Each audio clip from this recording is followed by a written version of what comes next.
Hey guys, Jeremy Thompson here from CyberPros SEO with your podcast show, Cyber Chats with IT Titans. And today's guest, I'm really excited to have him on board. This guy has got decades and decades of experience in this networking IT period, mostly with a focus on home networking, audio and visual, and in-home networking security, things of that nature. Guys, I want to welcome James Love with Love Tech. And hey, man, it's great to have you on today. And I'm very excited that you're going to be a part of our Cyber Chats podcast series that we're going to be doing this year. And yeah, so it's going to be a lot of fun. So anyway, thanks for having me.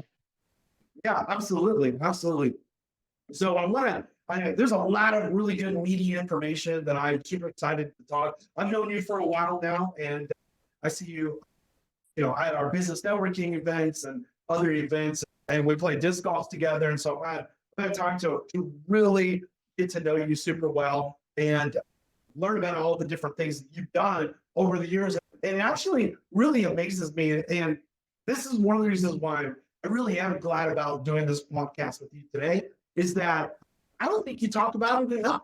Some of the things that you've done and some of the people that you've met, and especially those that you've done work for. Well-known celebrities down to people that nobody knows, but still had such a huge impact on their life with the services and the technology that you've been able to do and put into their homes and into their hands. So first thing I'd like to do is I want to start out. Tell us a little bit about you. Who were you growing up? Where did you grow up? What was your environment like? And, how did you get into this business? How did you get into it? Okay, well, everybody likes to talk about themselves. So I actually grew up in Southern California, San Diego, as a matter of fact. But believe it or not, I lived in the country. People don't think of San Diego and country, but there is country out there, and I lived in the country. So I didn't have a lot of people close to me. My closest friend was 2 miles away. So, we got on our bikes and we just explored, had a great time outdoors. We were always outdoors. Of course, when I was growing up, I'll date myself a little bit. We didn't have computers. We barely had microwaves at that time. We didn't have video games and cell phones and all that. So we had to go out and adventure and have fun. So that's what I did. I had a lot of fun in what we call the valley. That's where we lived. It was an agricultural preserve, actually, where most of your avocados come from, and oranges, things like that. So yeah, we just explored and had fun and did whatever we could do to entertain ourselves, whether that's on our bikes, our motorcycles, whether it's jumping off big sand embankments down into the river, just whatever it was to have fun. So yeah, I grew up in the valley in a country in San Diego, in the country area. I've always liked electronics. I've always liked technology. When I was give you an example.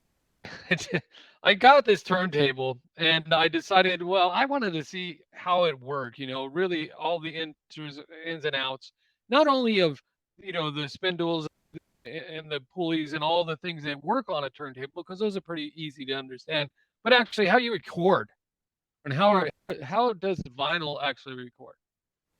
So I took this turntable and I turned it into a recording turntable.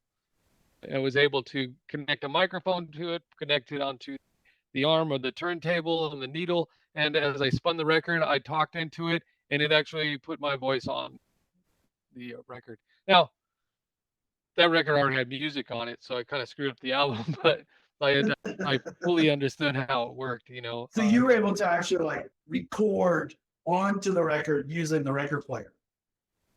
Yes, and I played it back. I don't even know how that would happen.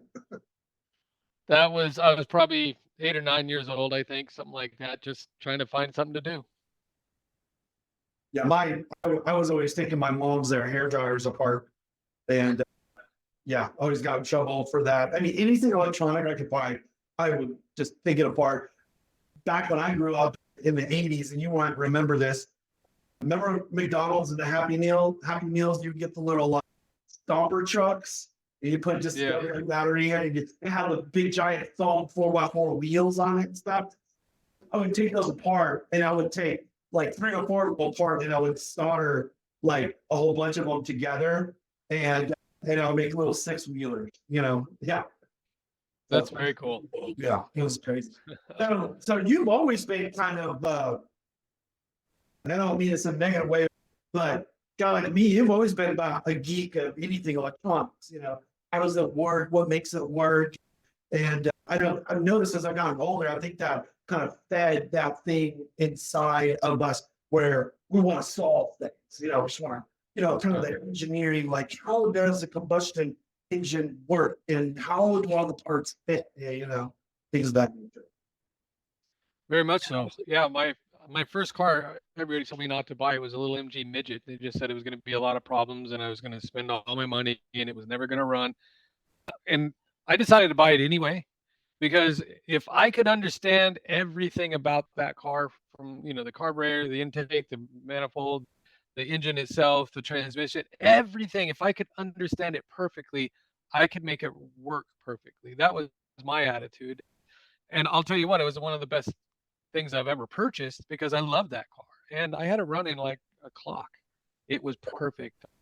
I understood that engine better probably than a lot of mechanics that would have worked on it, just because, like I said, I dissected it completely and knew everything about it. So if something was going wrong, I knew why.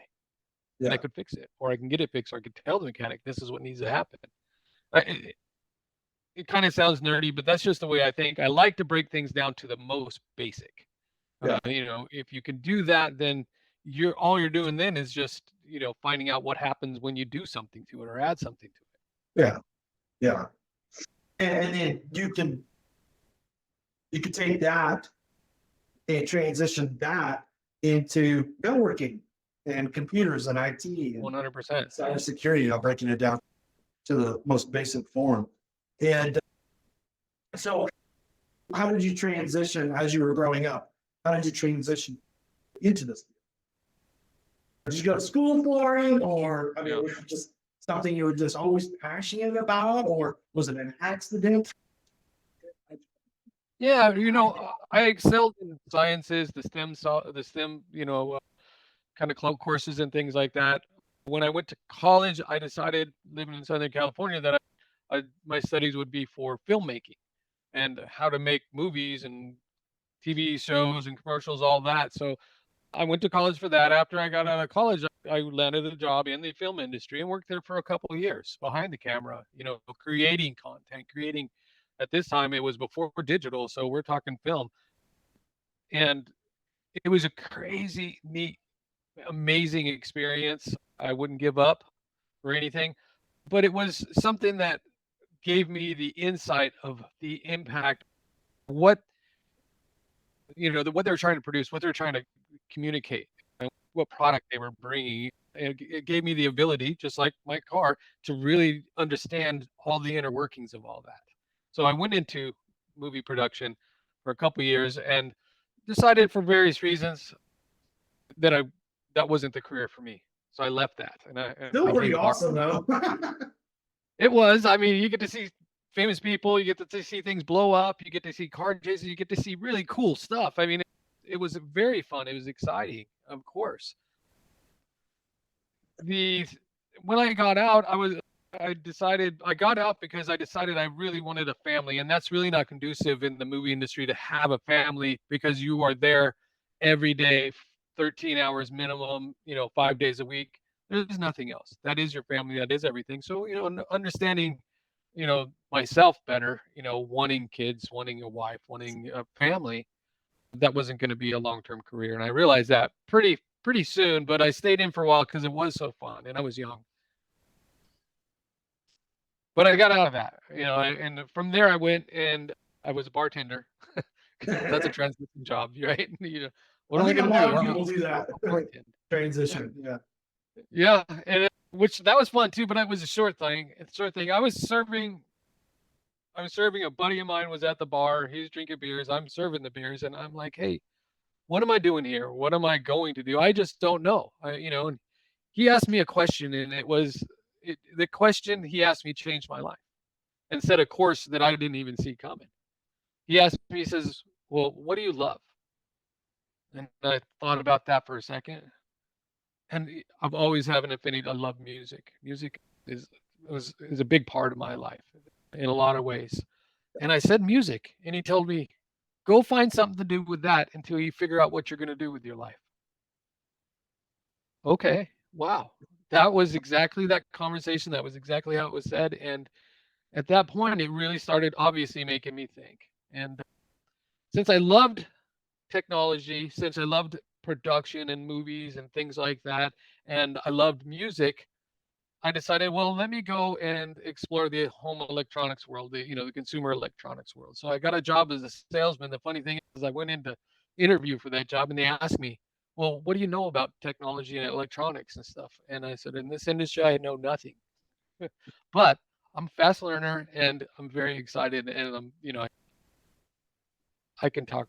People, people listen and understand that I'm always coming from a place where I'm genuine, and I don't like to BS anybody. So I do very well when I'm talking to people, and if they're looking to buy something and it's the right thing for them, they'll find that out pretty quick because of the way I conduct myself. Now, I did real well in electronic sales. I went and looked for the most obnoxious big electronics store that I could find, and I got in there and I just jumped in head first, and I Wow. loved it. It was a lot of fun. And in Southern California, I mean, Yeah, that's where yeah, all the crazy stereo stores were. All the crazy yeah, electronic stores. yeah.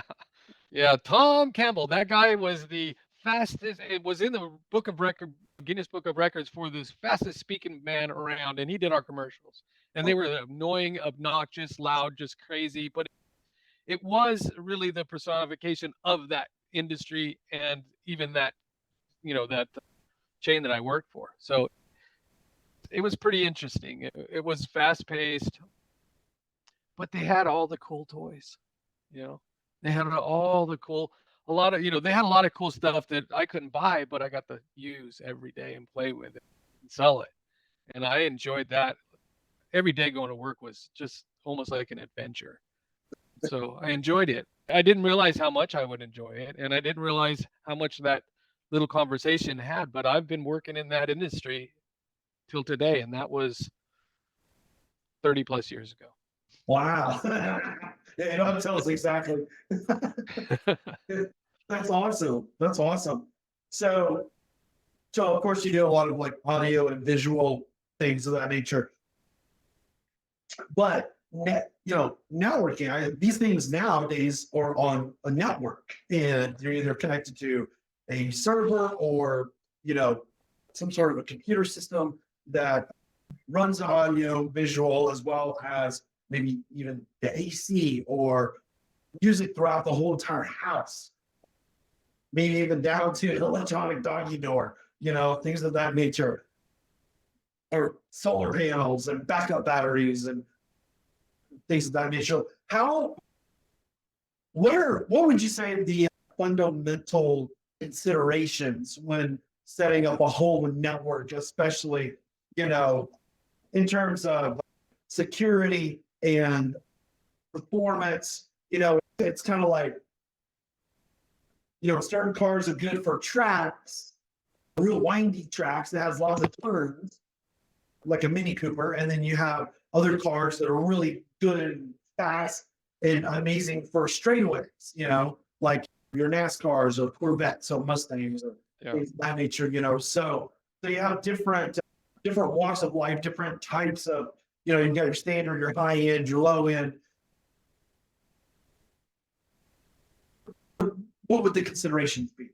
That's Well, it's important to understand that when I started, of course, the computer industry and the network IT industry was separate really from the AV industry.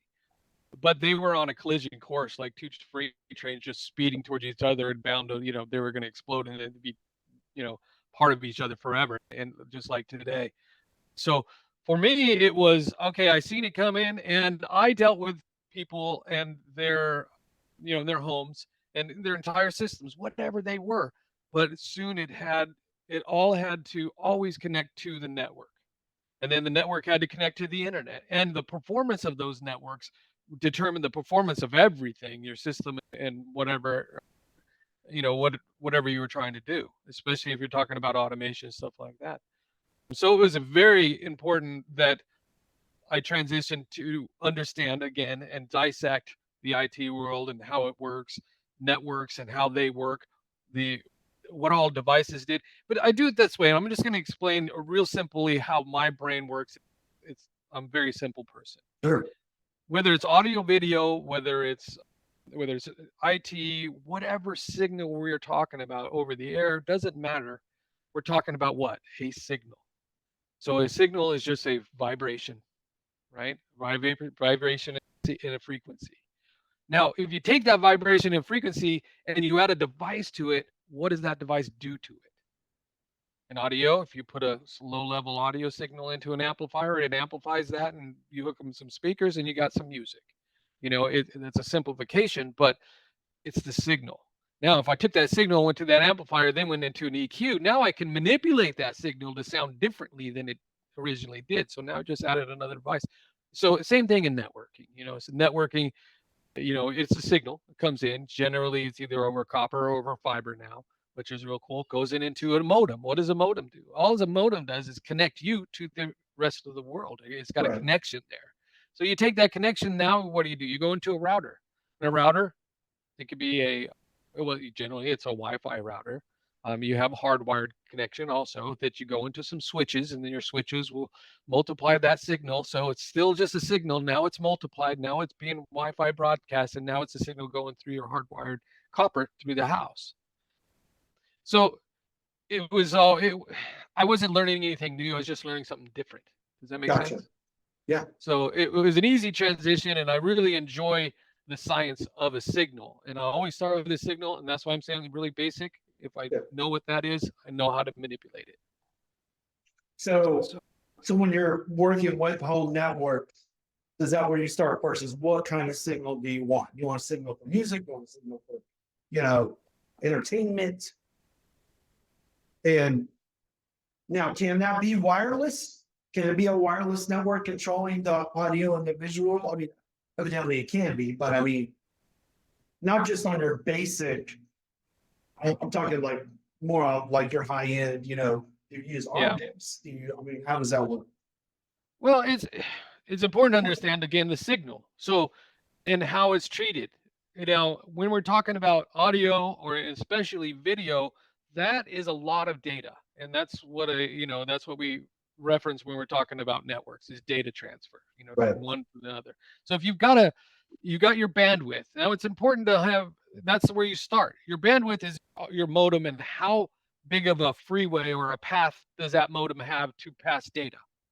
It could be 100 megabytes. It could be 1,000 megabytes. The difference is substantial, but it's according to what you're doing. If you are running a lot of video, if you're running really high quality video, it's going to take up a lot of that bandwidth.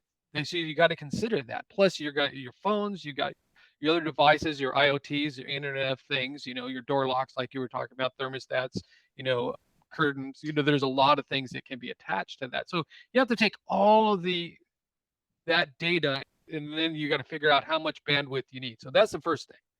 How much bandwidth do you need to come in? And now that you have that pipeline, that bandwidth, how are you going to allocate that?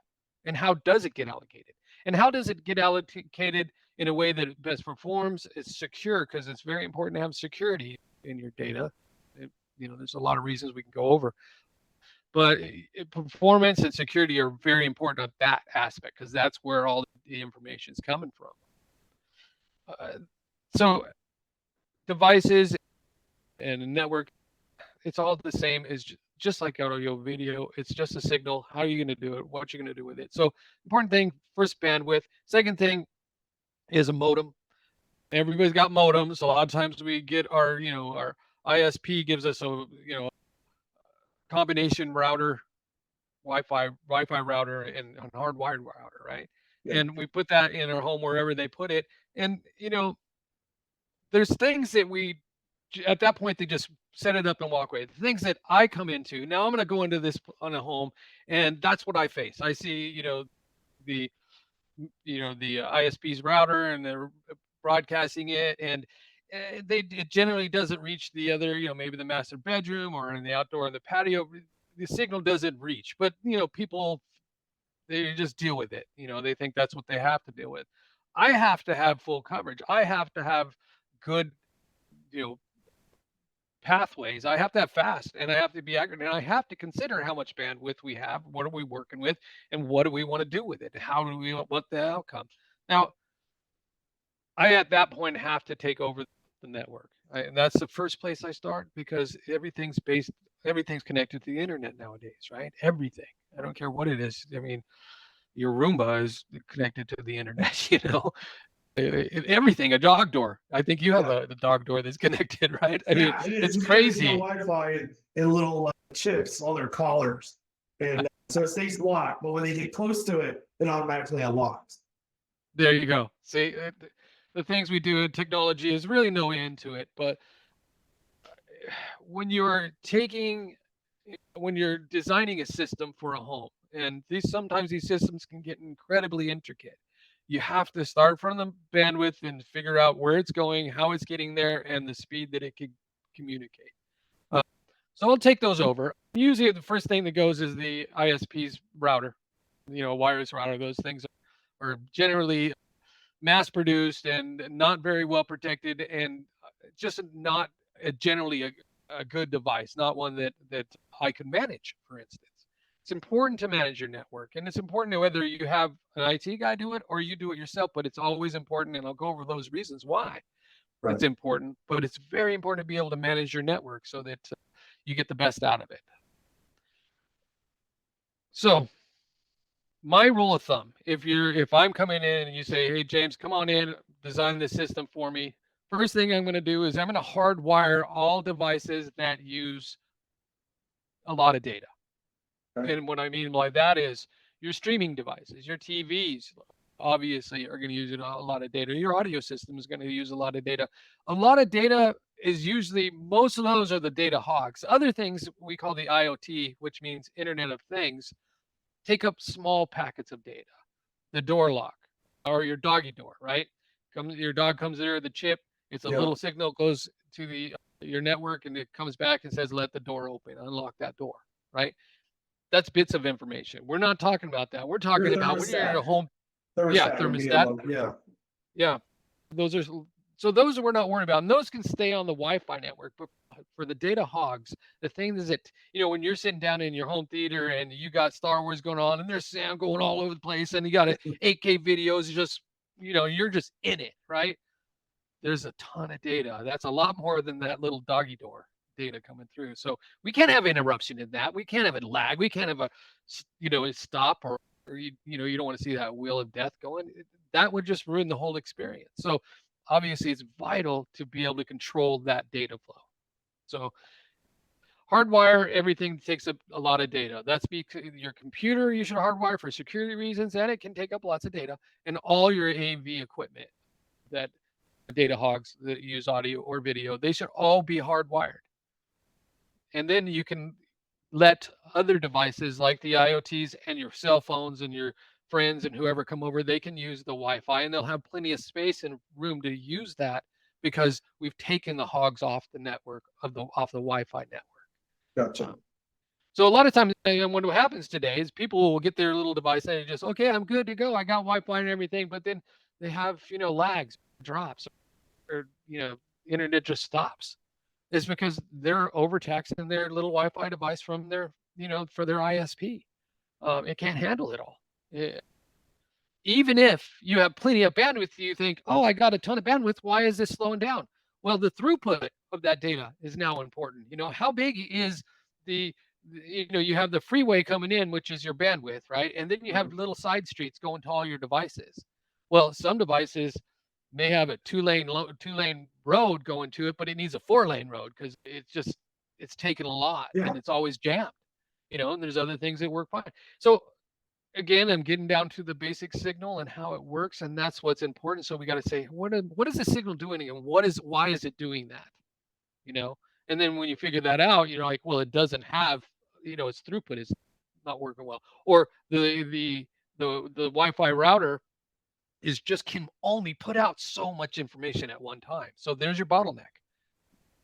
So first thing I do, generally I get rid of that and I put in a managed router that I can manage or the client can manage.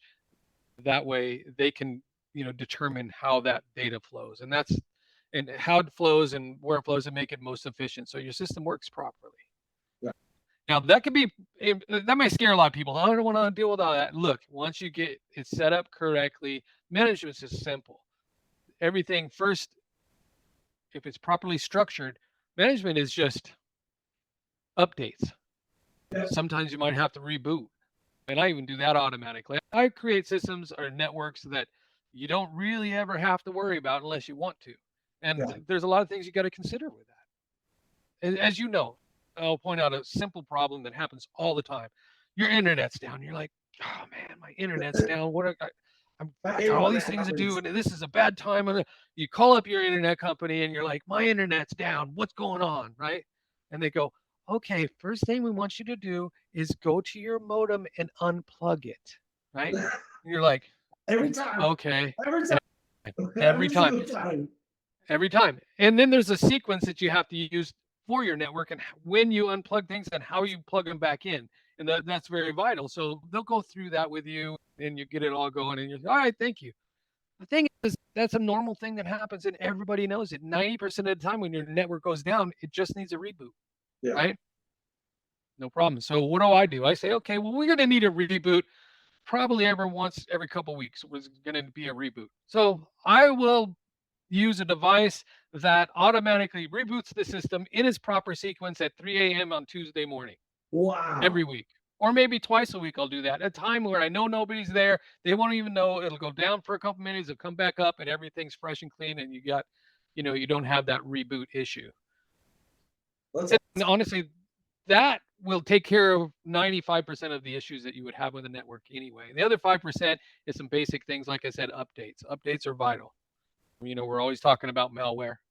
Yeah. We're always talking about security breaches, things like that. A lot of times there's updates for those things. And if your device is not updated modem, updated router. Yeah. And they will usually the modem, and you're going to have that from your ISP, will have automatic updates, which is great. But past that, you have your router, and generally your router, well, according to if it's a good router, it's going to have good encryption, but you're also going to have automatic updates and things like that keep it up to date. But most people, like I said, will just get that one router from their ISP, and unfortunately, that's the end of their networking. They just hope and pray it works all the time, and as you know, it doesn't. Well, I can't rely on that. My customers can't rely on that. So I always build a network. And I do it specifically a certain way so that not only do I can get the performance, I also get the security that I need. So I think part of that is also one of the main importance, and I know you and I have talked about this, that you've stressed that having a good structured wiring plan, whether you're building a house or, I know it sucks if you already have a house that's built that's not wired correctly. I know you don't really like those very much, and you get very upset with the builder or whoever built it because evidently they weren't thinking about the future in mind,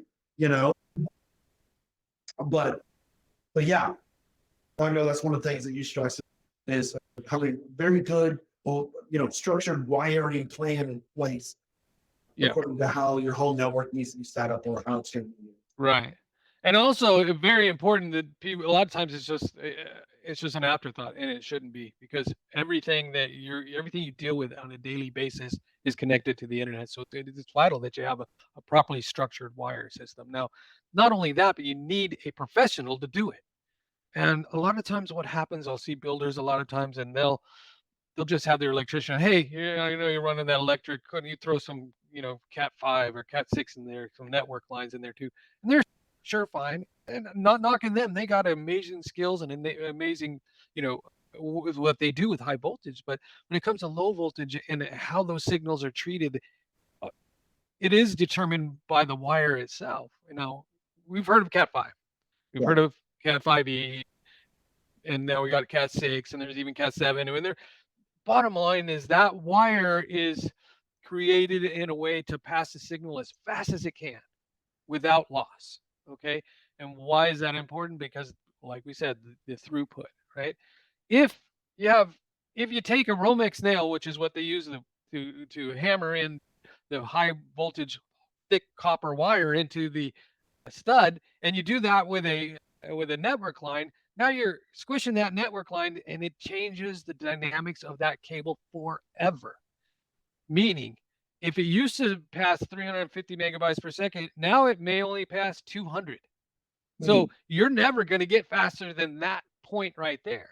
Now, if you've done that several times throughout a house, going across a house, and then bend the wire at a 90-degree angle, you should never do that too. That wire from start to finish isn't what it was before you put it in there. It will, the data stream will be affected greatly. So it's important to use somebody that understands that.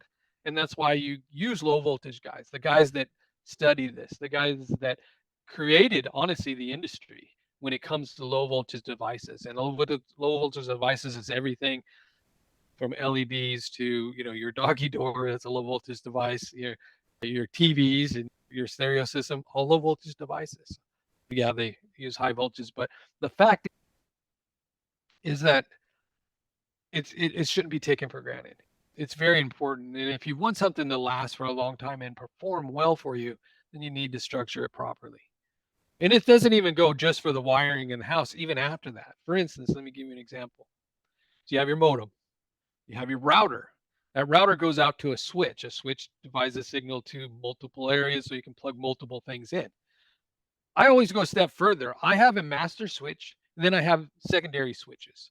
Secondary switches may be a switch that just feeds the computers, another switch that just feeds the video or the TVs, another switch that just feeds your server and other vital things.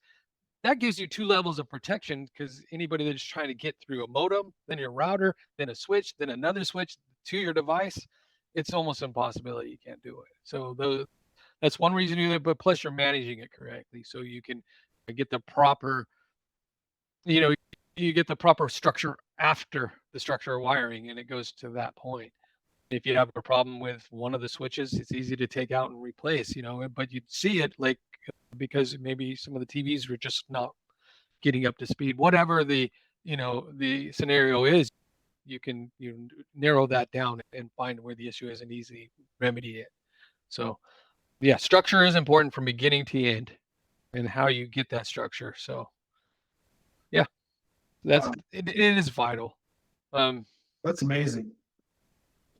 So when you working at the bar, then decided you wanted to do something with your life, that's the way you were doing, and you started to get it. Well, tell me about those days when you started up your business, and some of the customers that, did you know what your customer core value or what your company core values needed to be? Did you kind of just make those up as you went? I mean, how was it just, were you just kind of winging it, or did you actually have, hey, this is the structure, this is how I'm going to do it, this is how we're going to move forward to grow the company? Yeah, that's a great question.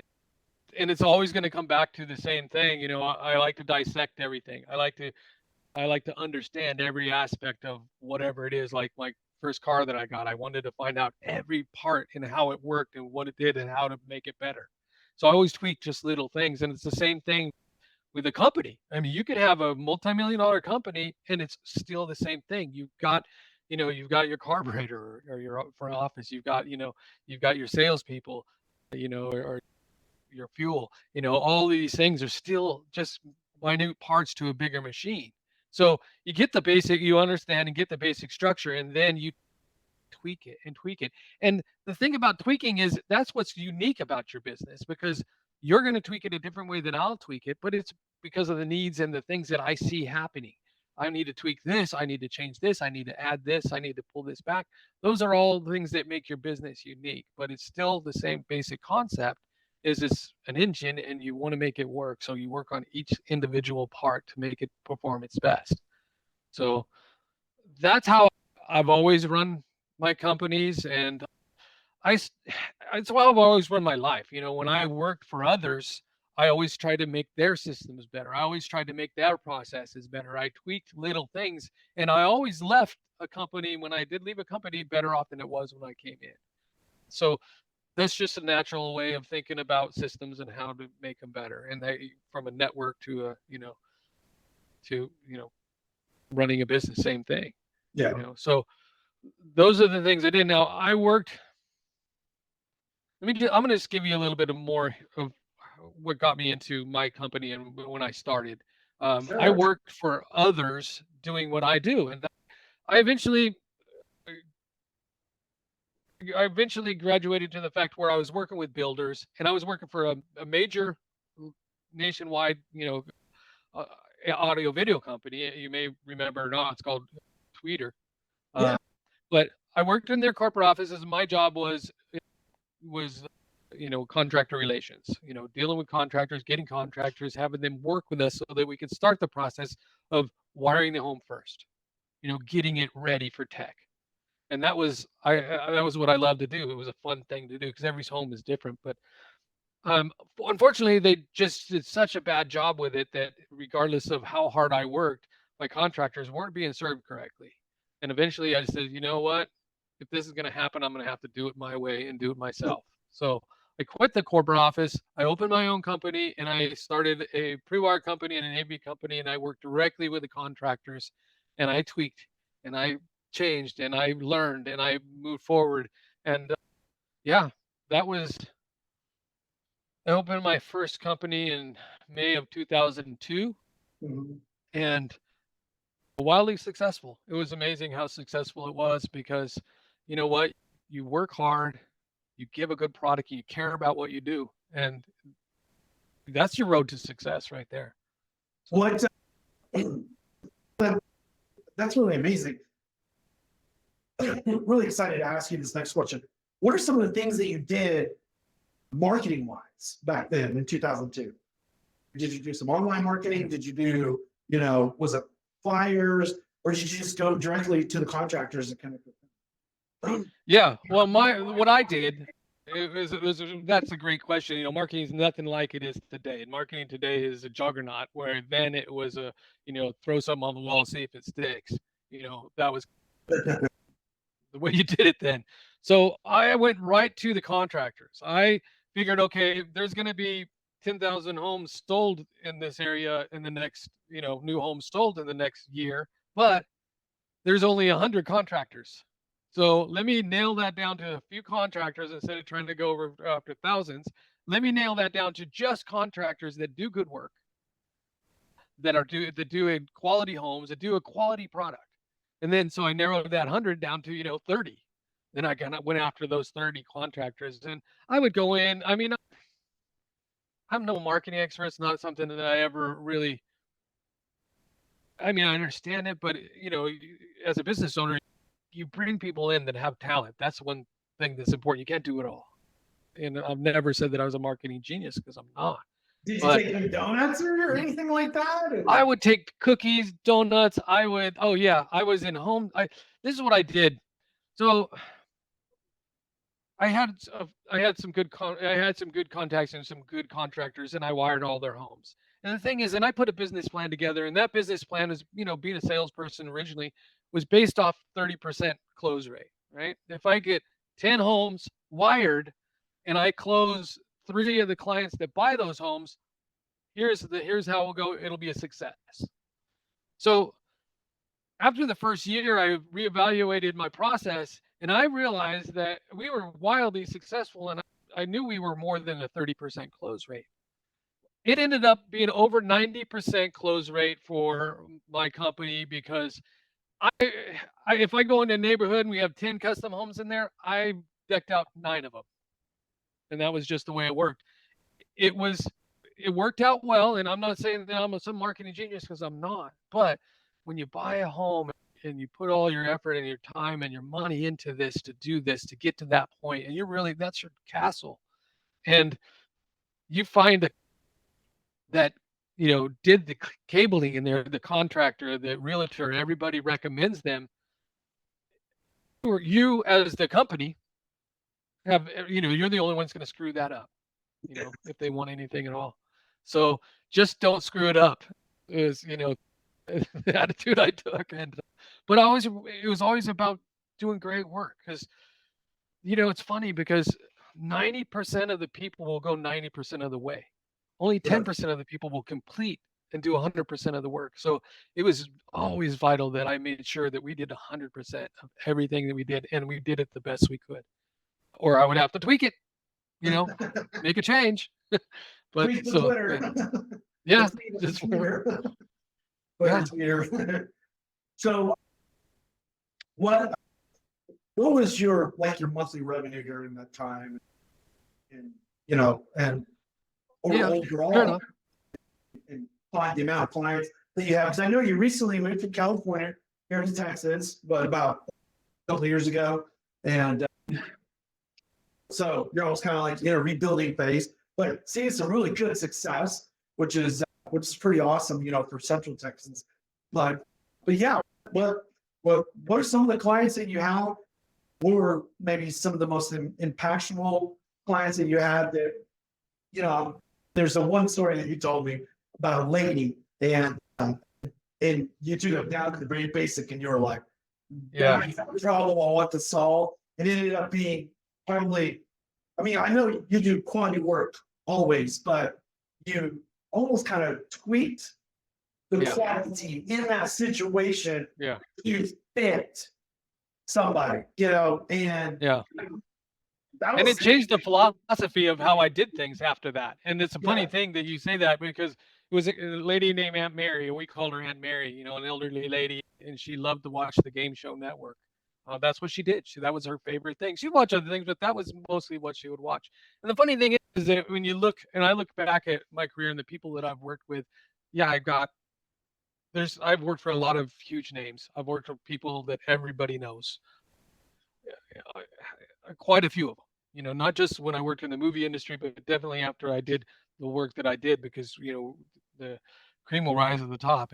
And my company worked hard to make sure that we were the cream and we would rise to the top. And so we were called upon a lot by very influential people, by very, wealthy people and things like that. But the one that made the biggest difference was Aunt Mary.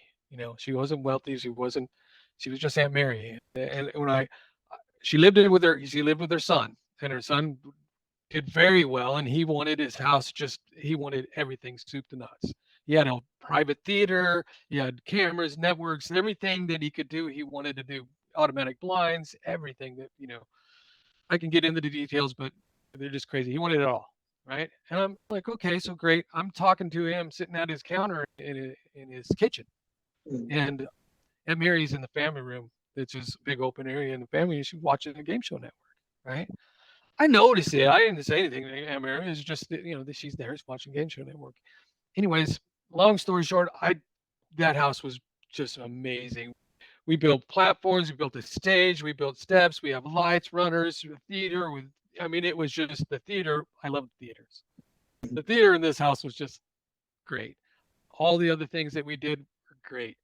I went and sat at the same counter with the client, and we were about just to finalize everything and sign off. And I noticed that Aunt Mary wasn't in the family room. And like, oh, what happened? Where's Aunt Mary? Oh, yeah, she's in her room watching her TV. And I'm like, just struck me. I'm like, man, I just did, a ton of work. And all I really did was now secluded Aunt Mary to her bedroom. And that my heart felt. I felt that. I was like that. And I just told my client, I said, you know what? We're not done. We're not done. I'm not finished. I have to make some adjustments and some changes. At that point in my brain, the only thing that mattered was to get Aunt Mary back in the family room where all the family is so she can watch her Game Show Network. It was too hard for her. It was too difficult. She didn't understand everything. She didn't understand how it worked anymore. And that was on me. Wow. So it became my goal to get her back in the family room, and I wasn't going to stop until she did. And it wasn't like I was pushing her. She had to naturally go back, because it was. I made it so easy for her that it was easier than it was before. And she came back into the family room. And you know what? That made then I said, okay, now I'm finished. Now we can sign off.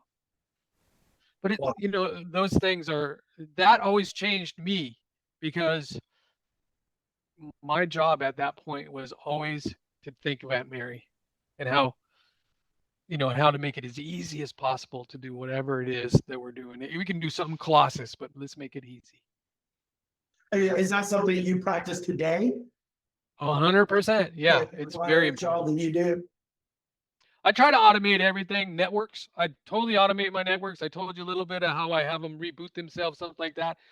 I have a lot of things like, for instance, my networks, I will ping devices. I will automatically ping devices of a device in the network that pings devices. And if a cable box gets pinged and it comes back 3 times not connecting, it'll reset that cable box. So not only am I resetting networks, but I'll reset devices. And like I said, resetting things is 95% of the problems. So when I put in a system together and I'll put it together so that it's a no-brainer, things will automatically happen so that you as a client doesn't have to worry about it. How many times Wow. have you ever had to reset your cable box? Yes. Uh, You never have that- to reset a cable yeah. box if it's my system. It doesn't happen. If it's something I love, tech. That's right. That's right. That That's just gives you an awesome. example. Yeah. A lot of times, and when I put a network together, well, it's not a lot of times when I'm managing the network, I'll know the issues before you will. Yeah, And then I'll be able to head them off quickly. And you may never know there was an issue at all. that's awesome. That's good. That brings me to my next question. What How would you educate a homeowner, or what kind of advice or education do you give them when it comes to probably one of the first ones is don't go to your big box store to get your electronics. But anyway, we won't name names here, we don't want to talk ill of any big box store, electronic stores, but Yeah. You know who you are. yeah, who do. Yeah. They're going to sell you what they have in stock. They're going to sell you what they're getting the biggest spiff on. They don't care about what you take out of the store as long as they can make, some money. And that's not the way to do things. It's not the way to treat people. You should always go into it by trying to satisfy their needs, not what your needs are. Basically, this is another philosophy that I've always had. The more people I can help, the better off I'll be regardless. Period. Doesn't matter that it's not the more people, the more I get out of each person. That's actually a losing game. You're going to lose pretty quick because you're going to start. Nobody's going to trust you because Yeah. it's only about you. It should never be about you. It should always be about your client and what's best for them. And regardless of what you get in return, to help out as many people as you can, and you'll be fine. And that's important. So it's always the customer first. And I know that sounds like a cliche, but it 100% is. Yeah, So, yeah, absolutely. Well, even beyond that, I think it starts in yourself first, then your customer, right? Because if you're not that good of a person, and you do things shady, and then you go to your customer, then they're just going to get shady stuff from you. But if you start, with a pure heart and good intentions, you put them first. I'm a firm believer that it starts with your team first. Having a yeah. really excellent team, makes the customer shine even more, and shine even better. And there's that your team slash having customer cohesion that begins to happen, and Yeah. and so you were asking what kind of advice would I give people, and were you talking about educate, kind of education, homeowners about the importance of what kind of technology to get, updating the technology, yeah. things they need to think about when putting technology, in their homes. Like, I'll just give you an example. I have a solar system. I have a really nice solar system in my house, and I have a backup battery, and I have a huge backup battery. Okay. And I got it installed about 3 years ago.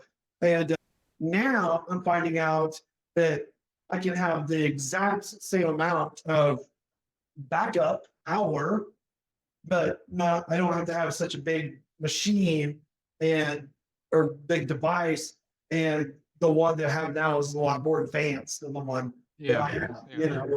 It's like, yeah. I mean, it still works. It's great, but kind of takes up an area. And that's the thing. I mean, the technology changes constantly. I mean, it's never changing. That's one thing I like about it because I'm always engaged. I'm always learning. I'm always, seeing, oh, now I can do this with a signal and I can make it better, or I can make it this or that, So yeah, I love technology and I love the advances it has, but it can easily pass you by. And of course, we always want the latest and greatest, but you got to work with what you got. Now, that being said, the advice I give, and if you're a DIYer or you hire somebody, you start with your network. I don't care what you're going to do after that. It's always starting with your network. Make sure it's wired correctly in the proper way. That's first. Next, you're going to get your modem. And your modem, you can buy your own. And for reasons, I would say just let your internet service provider provide it. They're going to give you the proper modem for your service. Whether it's copper, whether it's fiber, and the speeds, things like that are going to match what they're selling you because they want you to get that, right? But after that, first thing I would say is don't get their modem, don't get their Wi-Fi router. Say no, thank you. First of all, you're going to pay for it every month and a little bit more on your bill, and you're never going to own it, right? I would recommend today, if I was getting into a new house, or I was telling somebody what they should do, I would tell them to go. First of all, have your house wired properly. Wire these devices, the hogs, and get them off your Wi-Fi so you can free up your Wi-Fi, and then get a mesh network. And why I say a mesh network, first of all, most houses, if you have one device that is broadcasting Wi-Fi, there's two frequencies that broadcast on: the 5 gigahertz frequency, which is the fast one, which will let you on your phone on, and your phone will automatically get on that one. And then there's a 2.4, which are the devices like your doggy door, things like that, your shades, your thermostat. Those things will live on that network. So there's two networks being broadcast. What's important about this is the 5G network, or 5 gigahertz network. The 5G network is faster, and that's for video, things like that, and that's what you want to keep it on. So the other one is slower. The other thing is that device, wherever it sits in your house, will broadcast the 5G networks in about a 30-foot bubble. Now, it's 30-foot bubble line of sight, but now you put walls and everything else in between that 30-foot bubble, goes down to 20, 25, foot. So 20 foot from that device that way, and after that, you lose signal. And so that's a lot of times why, you get to the master bedroom and your signal sucks. Or you get outside and your signal sucks. But a mesh network, you start with the device, where the modem is, and then you can put other mesh devices in that will give you full coverage of your home and your backyard. You can like get the type that you. I'm sorry. Are those the type like that you plug in that kind of like extend your Wi-Fi power connection? Yeah, so there's Wi-Fi extenders. Don't ever buy one of those. Those are crap. If you just plug it in and it says, oh, now you can get internet over here, all it's doing is taking that crappy network signal that it's getting and rebroadcasting a crappy network signal. No, a mesh network works completely different. A mesh network takes the full signal and rebroadcasts a full fresh signal in that area. And why they call it mesh is because the more of those devices you have, they actually communicate with each other. So a data stream could go from that side of the house to this side of the house, and it might go through another mesh to get there. They're super fast, and they all communicate. Every time you add one, it gives you a more robust network. So a mesh, you need to have at least 2 devices at the start, and sometimes 3, according to the size of your footprint of your home. And what area do you want to cover? I covered a 9-acre property. How do you do that? With one network. Well, you do it by using the proper devices in widening your footprint. So, when I say mesh is because, there's multiple products out there that are mesh networks. They're easy to use, they're easy to set up, and they're easy to manage. That's what you're not going to get if you don't do this, because you're going to have your service providers Wi-Fi network just broadcasting, and you have no control and no management at all of what's going on in your house and your network, protecting you, your family, and your data. That's a problem. Get your own mesh network because now you can manage it, and they usually have very easy apps. You have an app for your solar. Now, can you imagine trying to understand your solar without that app? Yeah, that would be crazy. Well, you wouldn't do it. Well, the same thing with a mesh network. You get great apps. They're easy to use, made to be simple, but they give you the management capability. So first thing I would do, DIY, or even if I'm doing your system, I'm going to put in some sort of mesh network in your place. And you should do the same. Things that you want to do, and this is also very important because when we talk about manage, we're also talking about security. What is security? Why should you do it? There's a couple really simple things that you should always consider when you're putting security in. First of all, you got to have encryption. WPA 2 or 3 is what you want. Any new device, any new mesh networks has that. And what that means is it just encrypts all the data so that it's, you can't understand it if, it's encrypted. The other thing, and this is something nobody does, is change your default router's admin information. Why is that important? If I'm going to try to get into your network, I'm not going to go through I'm going to go right to your router. I'm going to type in its IP address, and you can find those out easy. And then I'm going to go to the administration, and I'm going to put admin. And you know what? Boom, I'm in. I'm not only in your network, I have control of your whole network. I can do anything I want to. Anything's connected on it or get into anything. But I can also change your complete system. You can't even get into it at that point.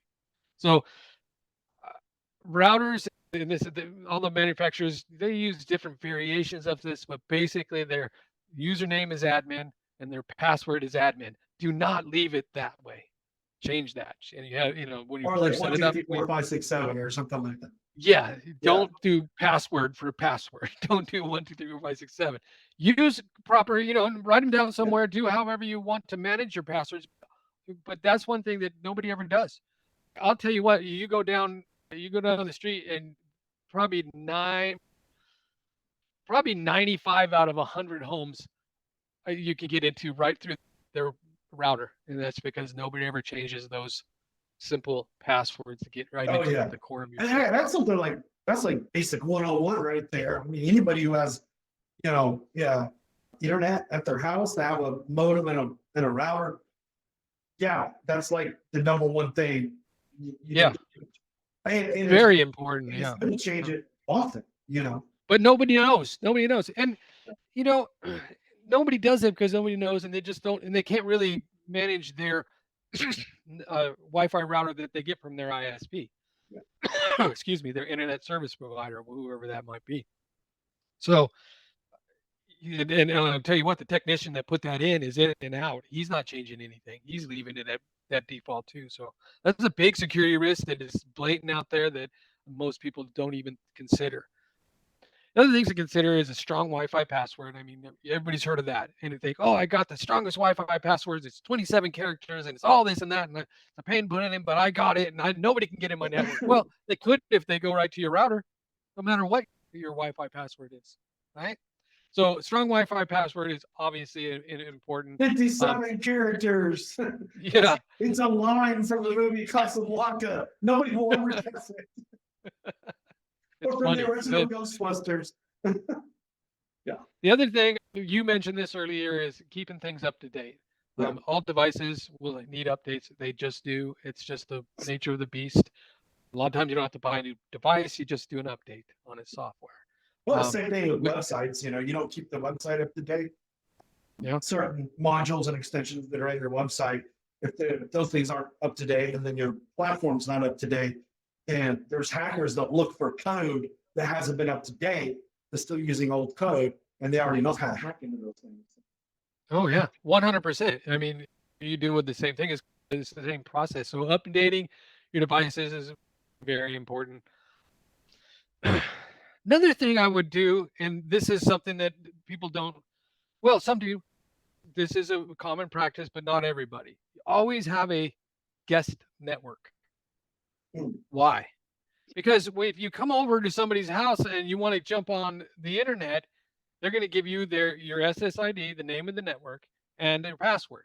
If it's your main system's password and network, your network, they're going to be able to, if they could, get into any of your devices. Now, you're going to say, well, it's only my friends. That's great. No problem. Only your friends come on and you give them your information.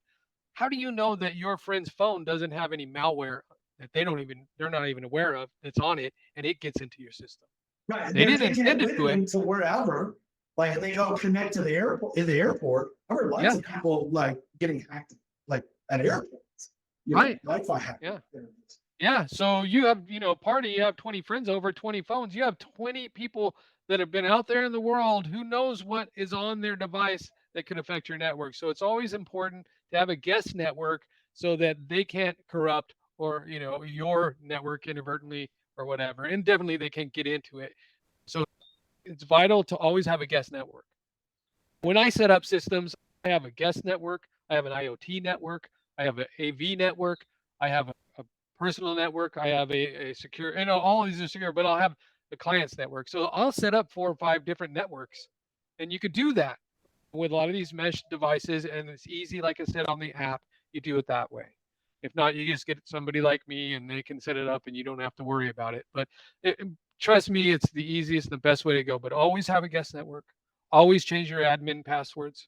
Always use strong passwords and make sure that you're updating. Those are the best little nuggets of advice I can give anybody doing a home network. Yeah.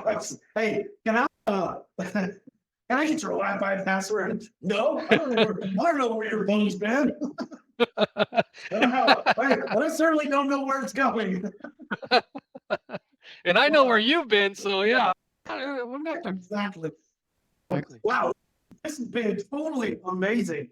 I feel like, excuse me, I feel like I learned so much every time, and we've been hanging out together for a while, but all the time I'm constantly just learning new things from you, networking, IT. I've been doing this for 23 years. I've been around IT. I've done some IT. I own an IT company that I grew and was successful and was able to sell it. And it's just amazing all the different people that I've met. And I just really appreciate you coming on the show today. I have 3 very quick hot seat questions that I want to ask. This is kind of a speed round here. What advice would you give to someone looking to start out in this business? Yeah. We went over a lot of those things. I have a motto, and it kind of sums up a lot of what I do. And I'm trying to be vulgar. It actually came out of the movie Scarface. So it's not something I came up with. I just heard it and it made sense to me. And Sure. And Al Pacino says, man has only 2 things in this world: his word and his nuts. And I'm not breaking them for anybody. And it's all about character. It's all about who you are and what if you say what you're going to do and do what you say. Yeah. Follow through. Do it 100% and you'll beat 90% of the people out there. But do it with passion and caring, and do it in service of your client. It's not in service to you. So the best thing I can say is start with your basic structure. You're not going to know everything. There's no way to know everything. Don't try to do everything. There's no way you can do everything. We all have our talents. The best business owners find that talent and bring them in to boost their product or their team or their company. So, always look for improvements. Always look to where you can tweak things. Always look to where, you can make it a little bit better. And you won't know these things when you first start out.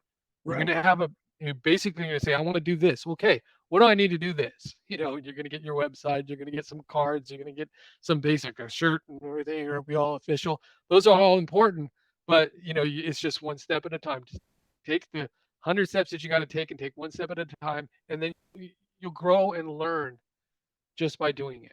And you'll grow and learn by taking a step back and seeing what you've accomplished so far and seeing how you can make it better. So it's small steps and small tweaks. So that's awesome. That's what I would say to anybody opening a business. It's hard work. Don't go into it thinking that, you're going to be a millionaire overnight. That's really pretty rare. Very rare. Go into it understanding that this is what you do and this is who you are and this is why.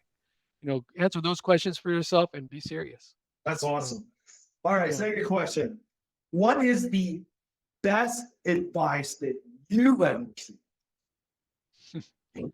Well, I mean, I could say it was making sure that even Aunt Mary is taken care of.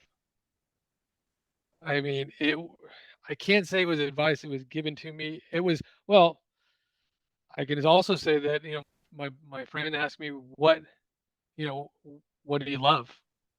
That's that was a great question, you know.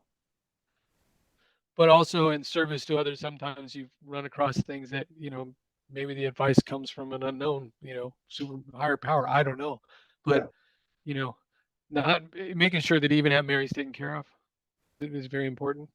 that's Uh, good. and All do right. what you love.